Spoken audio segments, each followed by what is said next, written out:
YCP అధినేత జగన్ కొత్త ప్లాన్తో ముందుకు వెళుతున్నారా? కూటమి ప్రభుత్వాన్ని ఢీకొట్టాలంటే బలమైన నేతల సపోర్టు తప్పదా?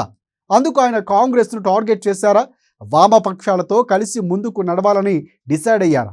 జగన్ 2.0 ఎలా ఉండబోతుంది? ఒకసారి చూద్దాం.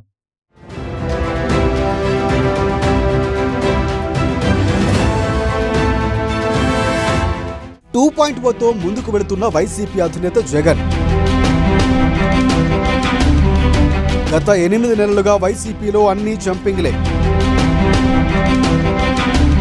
కేడర్ను కాపాడుకునేందుకు జగన్ దూకుడు.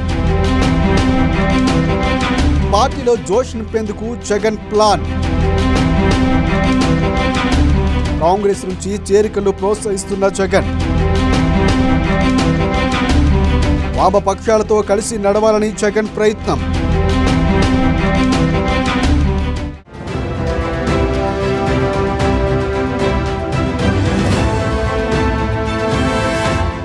ఏపీలో వైసీపీ కొత్త రాజకీయ వ్యూహాలను రూపొందిస్తుందా అంటే అవుననే సమాధానం వినిపిస్తుంది.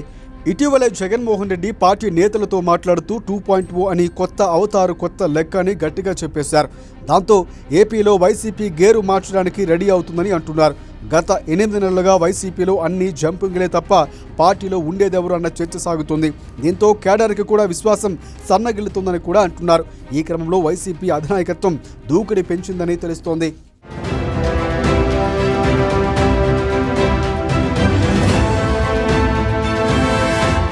పార్టీలో కొత్త ఉత్సాహాన్ని తీసుకురావాలని వైసీపీ అధినేత జగన్ అనుకుంటున్నారట. అందుకే చేరికలు ప్రోత్సహిస్తున్నారు. వైసీపీలో ఇప్పటికిప్పుడు కూటమి నుంచి ఎవరూ చేరేది ఉండదు. వారంతా అధికార పార్టీలో ఉన్నారు. పైగా వైసీపీ నుంచి అక్కడికి వెళ్తున్నారు. దాంతో పార్టీకి బూస్టప్ ఇవ్వడానికి వైసీపీ హైకమాండ్ కొత్త ఆలోచనలు చేస్తోంది. కాంగ్రెస్ నుంచి భారీ ఎత్తున చేరికలను ప్రోత్సహిస్తోంది. గతంలో చేరాలని ఆసక్తి చూపించిన నేతలు సైతం పెద్దగా పట్టించుకోని పార్టీ ఇప్పుడు మాత్రం వారిని కోరి మరీ కండువాలు కప్పుతూ పార్టీలోకి ఆహ్వానిస్తోంది. అయితే ఇదంతా రాజకీయ వ్యూహంలో భాగమేని అంటున్నారు.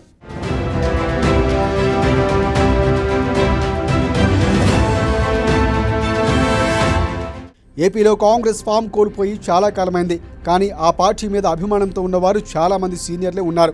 3 ఎన్నికలు వరుసగా కాంగ్రెస్ పార్టీ దారుణ ఓటములు చూశాక వారిలో కూడా వైరాగ్య భావాలు ఆవరిస్తున్నాయని అంటున్నారు. దాంతో వారిని పిలిచి మరీ పెద్దపీట వేయడానికి వైసీపీ పార్టీ చూస్తోంది. ఈ మేరకు అనంతపురం జిల్లాకు చెందిన మాజీ మంత్రి సాకే శైలజనాథ్ పార్టీ తీర్థం పుచ్చుకున్నారు. కాంగ్రెస్ నుంచి చాలా మంది వస్తారని, వైసీపీలో చేరుతారని కూడా ఆయన హింట్ ఇచ్చారు. మరి కాంగ్రెస్లో సీనియర్లు ఉన్న వివిధ జిల్లాలోని కీలక నేతలు ఇప్పుడు వైసీపీలోకి చేరేందుకు రంగం సిద్ధం చేసుకుంటున్నారు అని అంటున్నారు. వైసీపీ సైతం వ్యూహాత్మకంగానే వెళుతోంది. కాంగ్రెస్ను టార్గెట్ చేస్తోంది. ఆ పార్టీ నుంచి పెద్ద ఎత్తున నేతలను తీసుకుని వైసీపీ బలపడాలని చూస్తోంది.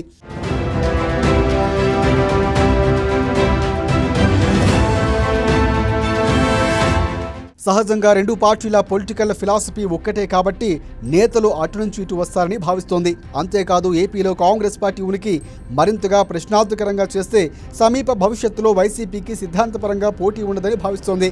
వైసీపీ బలహీనపడి కాంగ్రెస్ పార్టీ బలపడుతుందన్న కాంగ్రెస్ లెక్కల్లో తారుమారు చేసేలా ఇప్పుడు కాంగ్రెస్ని వైసీపీ టార్గెట్ చేస్తుందని అంటున్నారు. అదే సమయంలో ఏపీలో ఉభయ వామపక్షాలు కూడా దగ్గరకు తీసుకోవడం ద్వారా సమీప భవిష్యత్తులో భారీ ఉద్యమాలు నిర్వహించాలని వైసీపీ భావిస్తోంది. వామపక్షాలకు పెద్ద గొంతుక ఉంటుంది. ప్రభుత్వ వ్యతిరేకతను వారు చాలా సులువుగా పెంచగలరన్నది ఒక మాట ఉంది. అందువల్ల వారితో పొత్తులు పెట్టుకుంటే రానున్న కాలంలో ఏపీలో బలంగా ఉన్న కూటమికి ఆల్టర్నేషన్గా మారాలని చూస్తోంది. వచ్చే ఎన్నికలు డూ ఆర్ డైగా ఉన్న నేపథ్యంలో వైసీపీ 2.0తో సరికొత్త యాక్షన్ ప్లాన్కి రెడీ అవుతుందని అంటున్నారు. చూడాలి మరి భవిష్యత్తులో ఏ విధంగా రాజకీయాలు తారుమారు కానున్నాయో.